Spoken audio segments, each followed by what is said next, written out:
In this video, we are going to look at searching for primary and secondary data articles in PubMed. To get to PubMed, we will go to the PACE library website at library.pace.edu and head over to the Databases tab.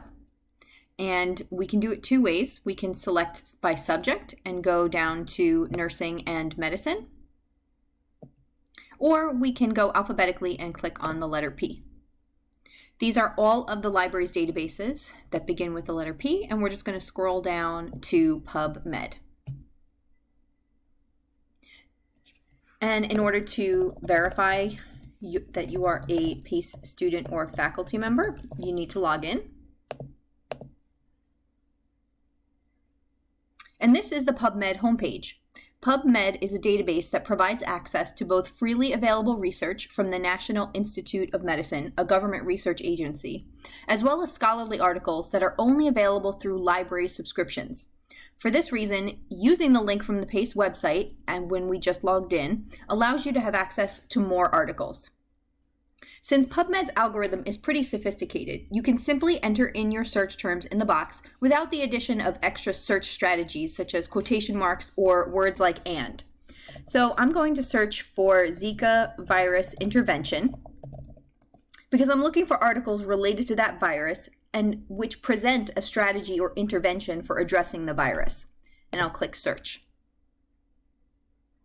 So I have 2,071 results, and I noticed that it has articles from 1978 to 2021. But I'm interested in recent outbreaks from the 2000s, so I'm going to update this to 2015 by moving the little bar over. Or I could scroll down a little bit and select the 5-year filter. One thing that I also notice about the filters on the left side is that it doesn't allow me to limit by primary or secondary data, which is what I'm looking for. So I'm going to have to actually read the titles and abstracts to determine their relevancy and also what type of data they use. So I could scroll through all of these 2,000 articles and review the titles. But instead, I'm going to go to the top and click on Advanced under the search bar and use that to my advantage. So this tool allows me to create a more specific search. Since I want the term Zika virus to appear anywhere in the article, I can type that into the box and leave the All Fields drop down and click Add. And the tool adds that to my search string or query in the box below. Next, I know I want the term intervention, but I want it to only be in the title or abstract, which limits the number of articles that I'll get back. So from this drop down, I can scroll down to title/abstract and then click Add. And notice how it updates my query to the Zika virus and intervention, but only in the title and abstract. Lastly, I need to add my region because I'm going to focus on Puerto Rico, which had a high case area during this recent outbreak. So I can add Puerto Rico, but I want it to appear in all fields. I don't want to limit too much. And I'm going to click Add. Now that my search query is ready, I can click Search. Now I only have 13 results, and they should really be highly targeted to my information needs. So when I'm looking for primary data especially, we want to look for articles that indicate some type of action that was taken to indicate interventions. So if we scroll through a little bit, this article called Measures Taken to Prevent Zika Virus Infection During Pregnancy in Puerto Rico 2016 seems to fit that, so let's take a look.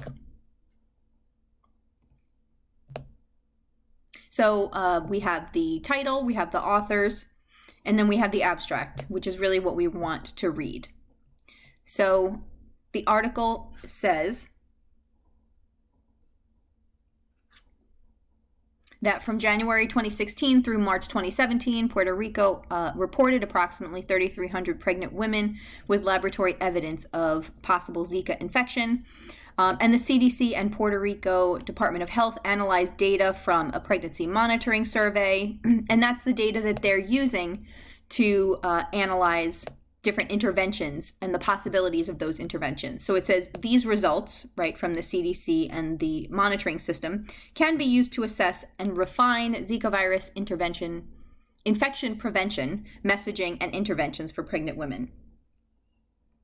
So this is actually secondary data because it's not original work and research created by the author. While they did do an original analysis, the data is actually from the CDC and the Puerto Rico Department of Health. So this is a secondary data article, which can still be useful, but it's only one of our articles.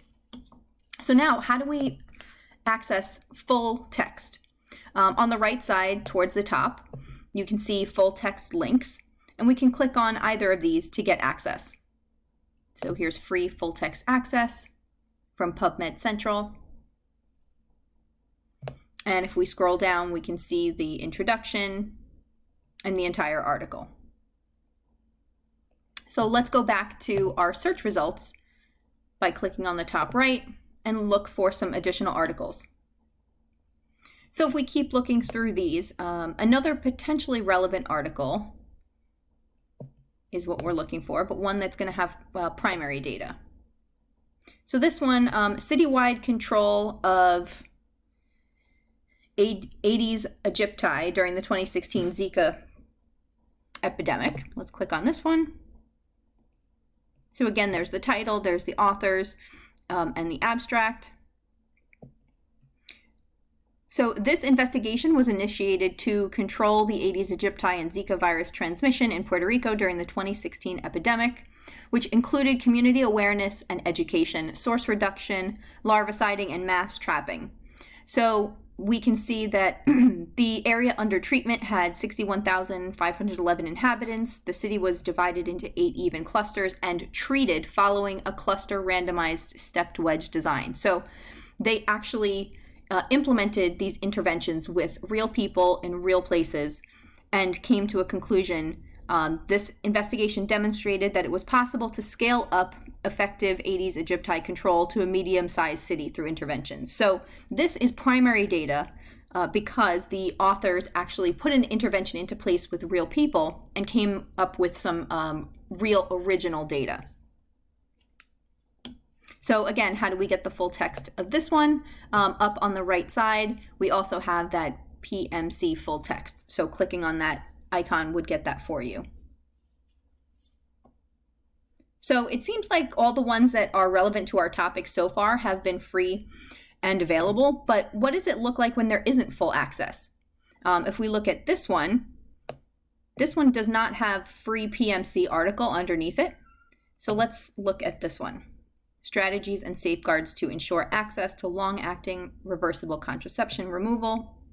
So this one is actually very new. It is from August 2020. And we have, it says full text article from Elsevier, but if we click on that link, we actually are taken to an Elsevier page that all it says is get access. So we don't actually have access. When you see that icon, it usually means you have to purchase it. And this can actually be the case with many database contracts because there's a period of time that must pass before certain articles are available. So this may not be available for the next year for free. But if we go back to the PubMed page and click search for item, this will take you to a PACE website page to request using Iliad for interlibrary loan. So if you were really interested in getting this article, you could click on the interlibrary loan link, and it will take you to an article request page where it fills out the information about the article, and you can request it. However, since you only need 2 sources, a primary and a secondary article for this paper, that may not be what you need to do, but it is an option for you. And going back to the article, we also want to know, how do you save or share these articles?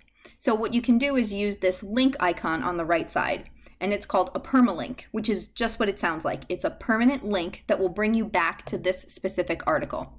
So if I click on that and click copy, I can paste that and save it. Because if you use the link that is up in the address bar, it would give you an error and you'd have to redo your search again. So if we go back to our search results, just one more point is that some of these articles may be available in other databases, such as CINAHL or Medline, which you can search through the PACE library. However, those databases may also include articles that are not here in this PubMed search. So we also recommend trying multiple sources if you can't find what you need in one resource. And if you ever need help, you can visit the library homepage and click on Ask a Librarian to chat with us or email us.